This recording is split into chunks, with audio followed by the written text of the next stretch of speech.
দেখতে পাচ্ছি বাঁশের কাজ কিন্তু বেশ খানিকটা মানে বেশ অনেকটাই এগিয়েছে। যেহেতু মন্দিরটি রয়েছে একটা রাউন্ড শেপে, সে কারণে কিন্তু বাঁশ দিয়ে এখানে রাউন্ড শেপ করা হয়েছে। এই প্রতিটা বাঁশের সাথে জড়িয়ে রয়েছে বাঙালির আবেগ এবং ভালোবাসা। মা দুর্গার আগমনে উল্লাসে আলিঙ্গনে মহামারী মুছে যাবে আজ। ঢাকের পিঠে পড়লো কাঠি, পুজো হোক জমজমাটি, নতুন সাজে সেজেছে আকাশ। তো হ্যালো বন্ধুরা, কেমন আছো তোমরা সবাই? আশা করছি তোমরা সকলেই খুবই ভালো আছো, সুস্থ আছো। তো তোমাদের সকলকে আরও বেশি ভালো রাখতে আমি নিয়ে চলে আসলাম দুর্গাপূজা 2025-এর আরও একটা নতুন ভিডিও। বন্ধুরা, এই মুহূর্তে আমি চলে এসেছি কল্যাণী আইটিআই মোড় লুমিনাস ক্লাবের এবং কল্যাণী আইটিআই মোড় ব্যবসায়ী সমিতির যে দুর্গাপূজা রয়েছে। এবছর মায়ানমারের সিনবিউম প্যাগোডা বৌদ্ধ মন্দির তৈরি হচ্ছে। খুঁটি পূজার দিন আমরা জানতে পেরেছিলাম 12ই মে হয়েছিল খুঁটি পুজো, আর খুঁটি পুজোর দিন থেকে আজ এই অবধি, আজ 18ই মে, এই এক সপ্তাহে কতটা প্যান্ডেল প্রস্তুতি হয়েছে তোমাদেরকে কিন্তু এই ভিডিওর মাধ্যমে তুলে ধরবো এবং এই মণ্ডপ সম্পর্কে যাবতীয় খুঁটিনাটি তথ্য আজকের এই ভিডিওতে জানাবো। তোমরা প্রথম থেকে শেষ অবধি আজকের ভিডিওটি ধৈর্য ধরে দেখতে থাকো, আশা করছি তোমাদের খুবই ভালো লাগবে। তো এই যে দেখতে পাচ্ছ বন্ধুরা, কল্যাণী ঘোষপাড়া স্টেশনের টিকিট কাউন্টার। তো টিকিট কাউন্টারের সামনে থেকে নিচে নেমেই আমাদেরকে কিন্তু কল্যাণী আইটিআই মোড়ে যাওয়ার জন্য এই যে রাস্তাটা রয়েছে ডান দিকে, এই দিকে চলে যেতে হবে। এই দিকে গিয়ে আবার কিন্তু বাঁদিকে যেতে হবে। চলো যাওয়া যাক। তো তোমাদের যেমনটা বললাম আর কি, এই যে এই দিক দিয়ে এসেই কিন্তু বাঁদিকে যে রাস্তাটা চোখে পড়লো, এইদিকে গেলেই কিন্তু কল্যাণী আইটিআই মোড়ের যে পূজা গ্রাউন্ড রয়েছে সেই গ্রাউন্ডটি আমাদের চোখে পড়বে মাত্র 2-3 মিনিটের হাঁটা পথে। চলো এগিয়ে যাওয়া যাক। তো পূজা গ্রাউন্ডের দিকে যেতে যেতে তোমাদেরকে দেখিয়ে রাখি, বাহাতে পড়বে ইন্ডাস্ট্রিয়াল ট্রেনিং ইনস্টিটিউট। ইনস্টিটিউশনের নাম অনুসারেই কিন্তু এখানকার যে জায়গার নাম কল্যাণী আইটিআই মোড়, তার নামকরণ হয়েছে। চলো এখান থেকে মাত্র 1 মিনিট লাগবে, চলো এগিয়ে যাওয়া যাক। কল্যাণী ঘোষপাড়া স্টেশন থেকে মাত্র 2-3 মিনিটের হাঁটা পথে চলে এলাম কল্যাণী আইটিআই মোড়ে। তো দেখতে পাচ্ছি এখানে 4টে রাস্তা রয়েছে। তো বিগত বছরেও এসে তোমাদেরকে দেখিয়েছি যে দূরে দেখো এই জায়গাটা, এখানে কিন্তু রয়েছে গান্ধীজির একটি মূর্তি। তো বলে রাখি, এখানে দেখো অটো রয়েছে। এই যে অটোগুলো তোমরা এখানে দেখতে পাচ্ছ, এই অটোগুলো ধরে কিন্তু তোমরা কল্যাণী স্টেশন থেকে, মানে মেইন যে কল্যাণী স্টেশন রয়েছে সেখান থেকেও আসতে পারো কল্যাণী আইটিআই মোড়ে। 15 টাকা ভাড়া পড়বে। আর এই রয়েছে গ্রাউন্ড, তোমাদেরকে দেখাতে পারছি। তো বন্ধুরা, ফাইনালি কিন্তু এই মুহূর্তে আমি সরাসরি প্রবেশ করে গেলাম কল্যাণী আইটিআই মোড় লুমিনাস ক্লাবের দুর্গাপূজা প্রাঙ্গণে। দেখতেই পাচ্ছি প্রতি বছরের মতো কিন্তু এবছরও প্যান্ডেল তৈরির আগেভাগেই যে ব্যারিকেডটা দিয়ে দেওয়া হয়, টিনের ব্যারিকেড, সেই টিনের ব্যারিকেড কিন্তু এবছরও দিয়ে দেওয়া হয়েছে। এবছরও কিন্তু তার অন্যথা হয়নি।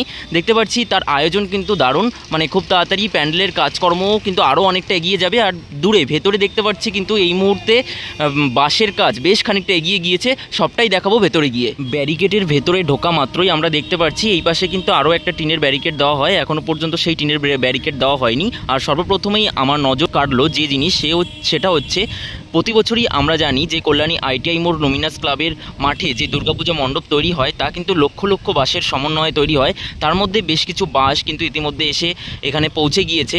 বেশ খানিকটা বাঁশের কাজ, বাঁশ বাঁধার কাজ কিন্তু শুরু হয়ে গিয়েছে। এবছর যেহেতু মায়ানমারের সিনবিউম প্যাগোডা হবে, আর মায়ানমারের সিনবিউম প্যাগোডা তোমরা দেখেছো যে গুগলে সার্চ করলে দেখতে পারবে একটা রাউন্ড শেপ রয়েছে, একটা গোলাকৃতি শেপ রয়েছে। সে কারণে কিন্তু একটা গোলাকৃতি শেপ দেওয়ার চেষ্টা করা হয়েছে। আস্তে আস্তে কিন্তু আরও অনেকটা ফুটে উঠবে। বন্ধুরা, আমরা জানি যে প্রতি বছরই কলকাতার বুকে দারুণ বেশ কিছু দুর্গাপূজা মণ্ডপ তৈরি হয়। তো সেই সমস্ত জায়গায় কিন্তু এখনও পর্যন্ত খুঁটি পূজার মাধ্যমে, ব্যানার উন্মোচনের মাধ্যমে তাদের দুর্গাপূজা 2025-এর শুভ সূচনা ঘটছে। তারই মধ্যে কল্যাণী আইটিআই মোড় লুমিনাস ক্লাবের খুঁটি পূজা তো হয়েই গিয়েছে এবং খুঁটি পূজা অনুষ্ঠিত হয়েছিল 12ই মে বৌদ্ধ পূর্ণিমার দিন, এবং সেই দিন থেকে আজ পর্যন্ত, আজ হচ্ছে 18ই মে, 7 দিনে কিন্তু অনেকটাই কিন্তু বাঁশের কাজ এগিয়ে গিয়েছে। আর বাংলার বুকে এখনও পর্যন্ত কিন্তু কল্যাণী আইটিআই মোড় লুমিনাস ক্লাব এবং যে ব্যবসায়ী সমিতির পুজো রয়েছে সেখানেই কিন্তু আমরা দেখতে পাচ্ছি বাংলার মধ্যে সর্বপ্রথম দুর্গাপূজা মণ্ডপ কিন্তু শুরু হয়েছে এবছর 2025 সালে। আর এখানে দেখতে পাচ্ছি বেশ অনেকটাই বাঁশের স্তূপ রয়েছে, সবটাই কিন্তু কাজে লাগবে এই দুর্গাপূজা মণ্ডপ তৈরিতে।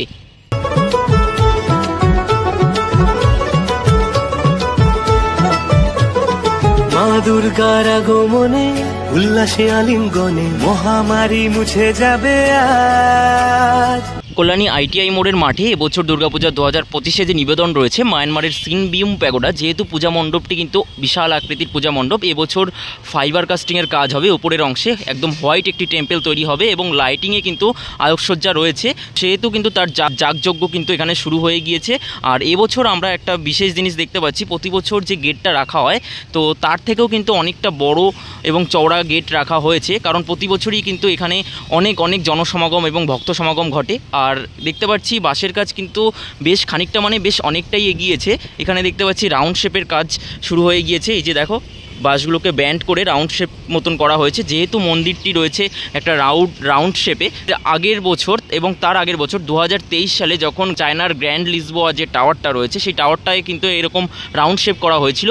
এবছরও কিন্তু আবার আমরা দেখতে চলেছি উইলিয়াম কাকুর হাতে, অর্থাৎ শিল্পী উইলিয়াম সরকার মহাশয়ের হাতে আমরা আবারও রাউন্ড শেপের কাজ দেখতে চলেছি। আর ভেতরের অংশে কিন্তু দেখতে পাচ্ছি এখান থেকে যে মাচা তৈরির অংশ, সেই মাচা তৈরির অংশ কিন্তু শুরু হয়ে গিয়েছে। আর ভেতরের অংশটা কিন্তু এরকমভাবে সেজে উঠছে বাঁশ দিয়ে, দেখতে কিন্তু অপূর্ব লাগে। এই প্রতিটা বাঁশে মানে এই যে বাঁশের বাঁধন দেওয়া হয় কাপড় দিয়ে, খুবই সুন্দর লাগে এই বিষয়গুলো দেখতে, কারণ এই প্রতিটা বাঁশের সাথে জড়িয়ে রয়েছে বাঙালির আবেগ এবং ভালোবাসা। বিশেষ করে তো এইগুলো দেখতে আমার খুবই ভালো লাগে এবং পুজো একটা ফিলিংস চলে আসে মনে। ঢাকের পিঠে পড়লো কাঠি, পুজো হোক জমজমাটি, নতুন সাজে সেজেছে আকাশ।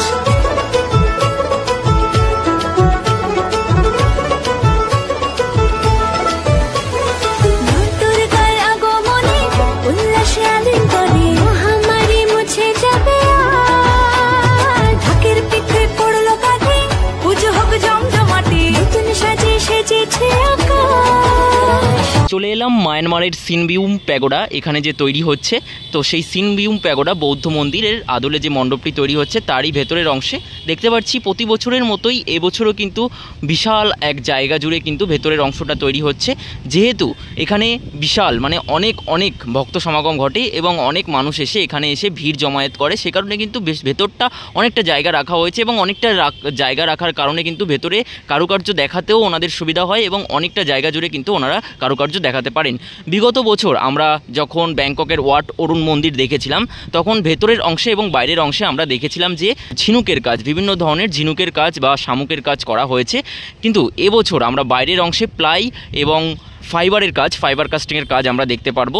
যেহেতু বাইরেটা খুব সুন্দর আলোকসজ্জায় সেজে উঠবে, একটা হোয়াইট টেম্পল হতে চলেছে, তো ভেতরের অংশে কিন্তু আমরা পাকাঠির কাজ আমরা দেখতে চলেছি।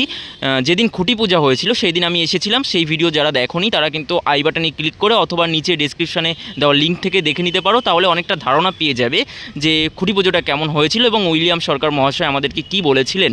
এখন বাঁশের কাজ চলছে আর দুপাশে যেহেতু এখানে অনেক ভক্ত সমাগম ঘটে সে কারণে অনেক ভক্ত যাতে একসাথে ঠাকুর দেখে এবং একসাথে খুব তাড়াতাড়ি বেরিয়ে যেতে পারে এবং অন্য দর্শনার্থীদের যারা লাইনে দাঁড়িয়ে রয়েছে তাদের সুবিধার্থে কিন্তু দুটো গেট তৈরি করা হয়েছে বেরোনোর, এবং যে এখানে যে প্রবেশপথটা রয়েছে প্রবেশপথটাও কিন্তু অনেকটাই বড় করা হয়েছে দর্শনার্থীদের কথা চিন্তা করে। দুটো বাইরের পথ করা হয়েছে, এই পাশে একটা রয়েছে, এই পাশে একটা রয়েছে।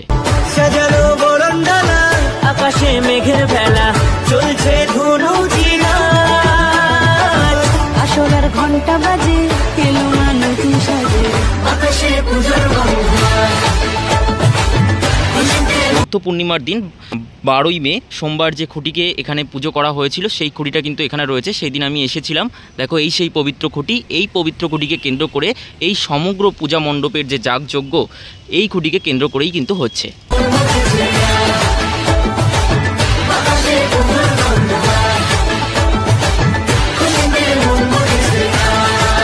বছরই যে ঐতিহ্য থাকে তা হচ্ছে একটা উচ্চতা, এবছরও কিন্তু তার অন্যথা হবে না, উচ্চতা নিয়েও কিন্তু চমক রয়েছে। খুঁটি পুজোর দিন এসে আমরা জানতে পেরেছিলাম যে উচ্চতা হতে চলেছে 150 ফুট, তো বলে রাখি 150 ফুট কিন্তু বলা হয়, কিন্তু আস্তে আস্তে মণ্ডপের সাথে সামঞ্জস্য রেখে উচ্চতা পরবর্তীতে কিন্তু আস্তে আস্তে বাড়ানো হয়, 160, 70, 75 এরকম কিন্তু পৌঁছে যায়। তো আস্তে আস্তে আমরা জানতে পারবো যে এবছর কত ফুট উচ্চতা হতে চলেছে।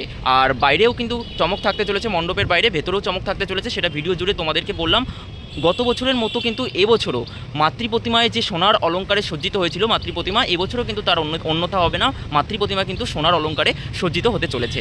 যাই হোক, আজকের ভিডিওটা এতটুকুই। ভালো লাগলে লাইক করবে, কমেন্ট করবে, শেয়ার করবে, আর এরকম ধরনের ভিডিও আরও দেখার জন্য আমাদের চ্যানেলটিকে সাবস্ক্রাইব করে নোটিফিকেশান বেল বাটনটি অবশ্যই অল করে রাখবে। খুব তাড়াতাড়ি ফিরছি নতুন ভিডিওর সাথে, ততক্ষণ তোমরা ভালো থেকো, সুস্থ থেকো, টাটা।